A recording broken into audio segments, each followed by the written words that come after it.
Hello everybody, it looks like I'm back in this show, and today I'm gonna talk about the year 2020 and what movies I've seen in January. Okay, we'll begin this show on the road with Bulworth, which I saw just a couple of days ago. And this is a political satire about a politician who decides to say fuck it to being a liar and a cheater, and he's just practically telling the truth as it is to the camera guys and to the audience. The funny thing is that this gets him more attention and people love him more, which is pretty ironic because they wanted to stop being a politician in the first place.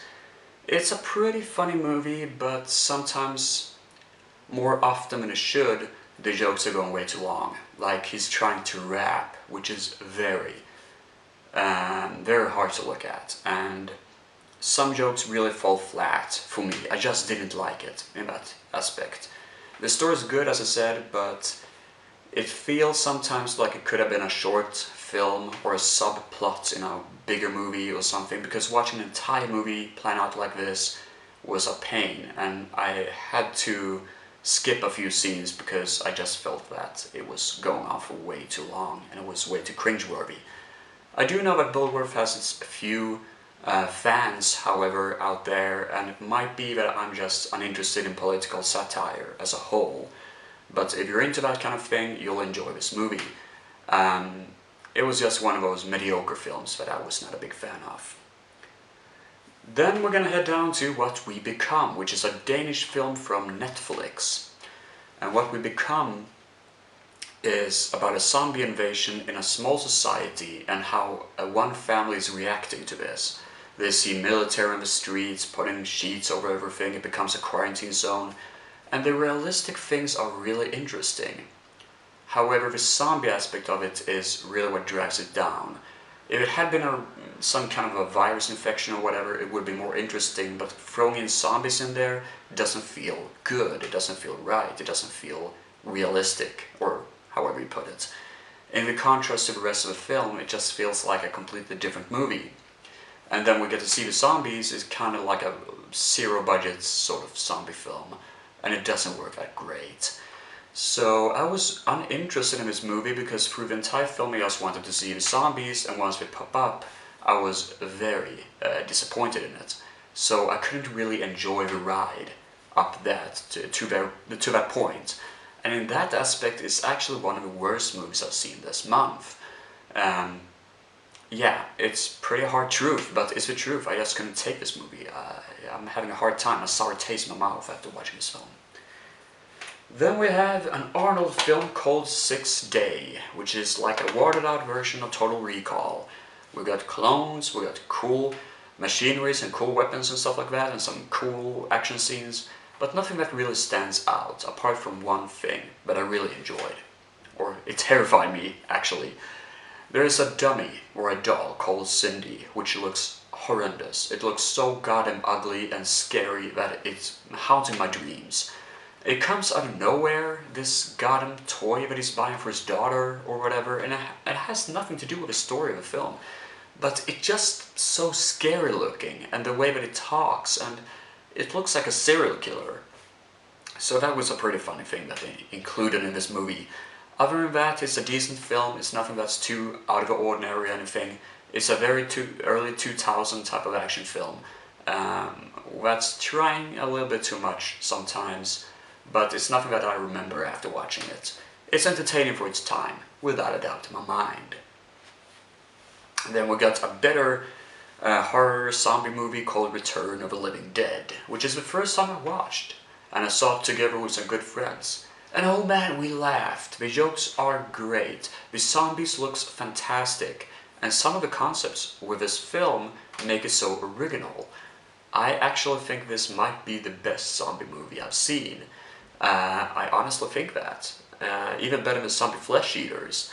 And yeah, I just had a good time watching it. And yeah, it has some really good funny jokes that I keep on thinking about that I wish I could use some kind of meme about. Especially when the skeleton rises up from the grave and opens his eyes, and then we hear a soundtrack of Let's Party, or It's Party Time or something. It's really, really, really funny.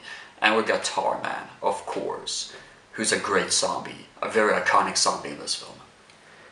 Then we got Endgame, not Avengers. We're talking about a different movie called Endgame. It's a post-apocalyptic film from Italy, which is great. Very low budget, and it's telling me stories of post-apocalyptic worlds and people fighting each other, and there's this van filled with people who's going from one location to another.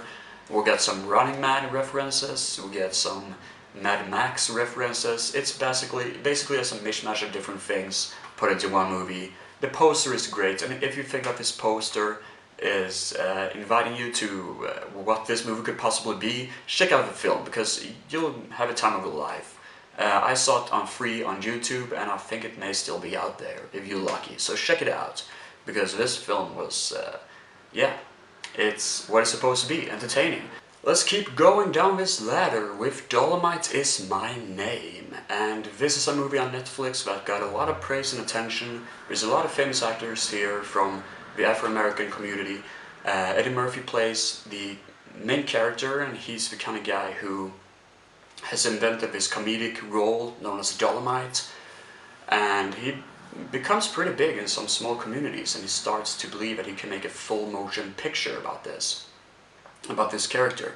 So he starts to make a movie called Dolomite, and he puts down all his money and life and effort to make this movie, Dolomite.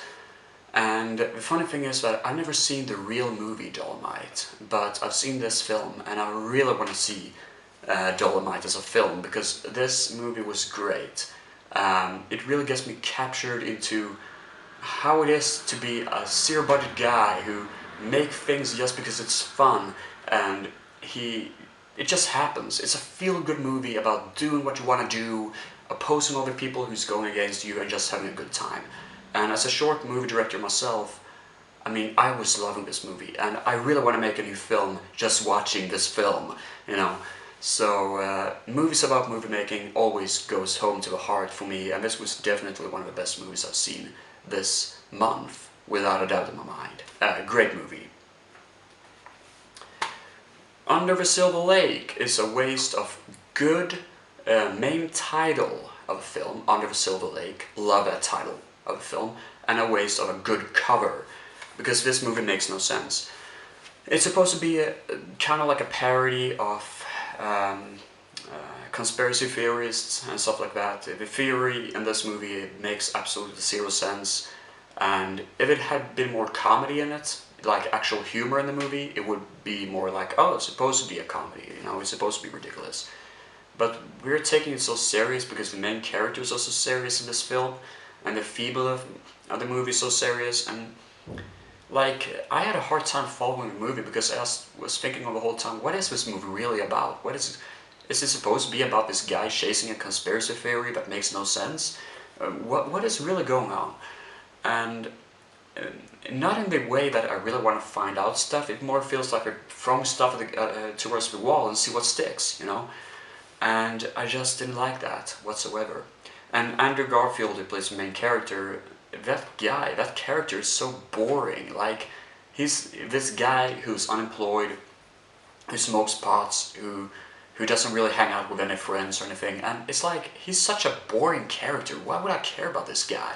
He's not like the dude from Big Lebowski who's actually charming. He doesn't have any charm, he doesn't have any driving energy or anything. He's just a slacker. Why is he the main character of this film? And no, I just didn't like this movie. I thought it was really boring. However, it does get better towards the end of the film, and that's when the conspiracies kind of come together, but the way there isn't worth it. It's not horrible or anything, it was just a waste of good opportunities.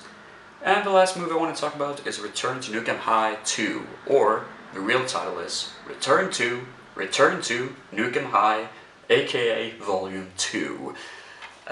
This is a trauma movie that I really enjoy. They made Class on Nukem High, they made 2 sequels to Class on Nukem High, and I've only seen the first movie, and it's okay. I didn't like it, I didn't love it or anything. I've seen Return to Nukem High, which I have here. This is the first Return to Nukem High, which is the sequel to the original movie Class on Nukem High. And it's okay, it's funny, it's entertaining, but it holds back way too much. Return to Nukem High doesn't hold back anything, however. It's batshit crazy with monsters and mutations and radioactive food and stuff like that. I'm not going to go that much into the story of the movie because it's Troma. Troma doesn't deliver that much of story, but it's radioactive waste that gets into a school and transforms some people into monsters, practically. And the sequel has packed with amazing cameos. It's making references to James Gunn from Guardians of the Galaxy, who started his career in this production company, Troma. It makes references to Lemmy Kilmaster, who's the president of this movie, and it actually pops up in the film. Angry Video Game Nerd, the amazing internet phenomenon, he is in this movie, which is so good, which is so much fun. I've never seen him in a movie before.